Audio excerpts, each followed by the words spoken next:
Step into Value Zone. Value Zone. Hypermart. Button. ఈ సంక్రాంతికి చాలా సినిమాలు పోటీ పడుతున్నాయి. అందులో సూపర్ స్టార్ మహేష్ బాబు గుంటూరు కారం, మరొకటి తేజ సర్జా హీరోగా నటించిన హనుమాన్. ఈ సినిమాలపై భారీ అంచనాలున్నాయి.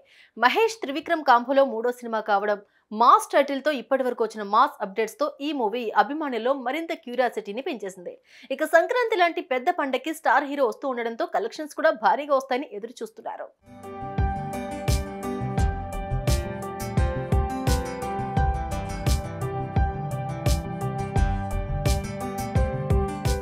త్రివిక్రమ్ శ్రీనివాస్ దర్శకత్వంలో మహేష్ బాబు మూడోసారి నటిస్తున్న చిత్రం గుంటూరు కారం. ఈసారి పక్క మాస్ మసాలా మూవీతో ఆడియన్స్ ముందుకు రాబోతున్నారు. ఈ మూవీలో శ్రీలీల, మీనాక్షి చౌదరి హీరోయిన్స్ గా నటిస్తున్నారు. ఈ మూవీ సంక్రాంతి కానుకగా జనవరి 12న ప్రేక్షకుల ముందుకు రాబోతుంది. ఇప్పటికే షూటింగ్ పూర్తి చేసుకుని ప్రమోషన్స్ లో బిజీగా ఉన్నారు.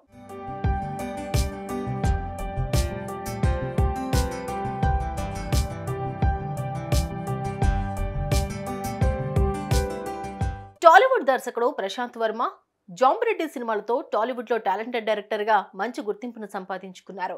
ప్రస్తుతం ఈ దర్శకుడు హనుమాన్ అనే సూపర్ హీరో సినిమా తెరకెక్కిస్తూ ఉన్నారు. తేజ సర్జా హీరోగా తెరకెక్కిన ఈ చిత్రం సంక్రాంతికి రిలీజ్ కి సిద్ధమవుతుంది. ఇక ఈ చిత్రంతో ప్రశాంత్ వర్మ ఒక సినిమాటిక్ యూనివర్స్ ని క్రియేట్ చేస్తున్నారు.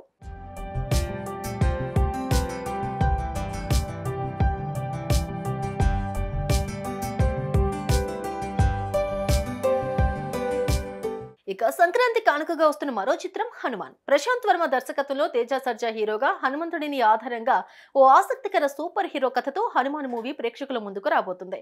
ఇప్పటికే ఈ మూవీ టీజర్ ట్రైలర్స్ తో సినిమాపై భారీ అంచనాలు నెలకొన్నాయి. హనుమాన్ సినిమా కోసం కూడా ప్రేక్షకులు ఎంతగానో ఎదురు చూస్తూ ఉన్నారు. ఇక ఈ సినిమాని దాదాపు ప్రపంచవ్యాప్తంగా 10 భాషల్లో రిలీజ్ చేస్తున్నారు.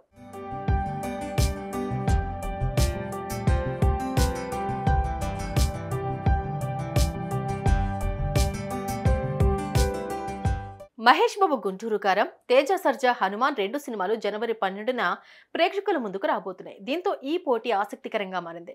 ఒక స్టార్ హీరోతో చిన్న హీరో అని, మాస్ కమర్షియల్ ఫ్యామిలీ సినిమాతో ఒకరు, సూపర్ హీరో సినిమాతో మరొకరు పోటీ పడుతున్నారు అంటూ టాక్ వినిపిస్తోంది. ఇప్పటికే తేజ సర్జా చైల్డ్ ఆర్టిస్ట్ గా ఎన్నో సినిమాలు చేసిన సంగతి తెలిసిందే.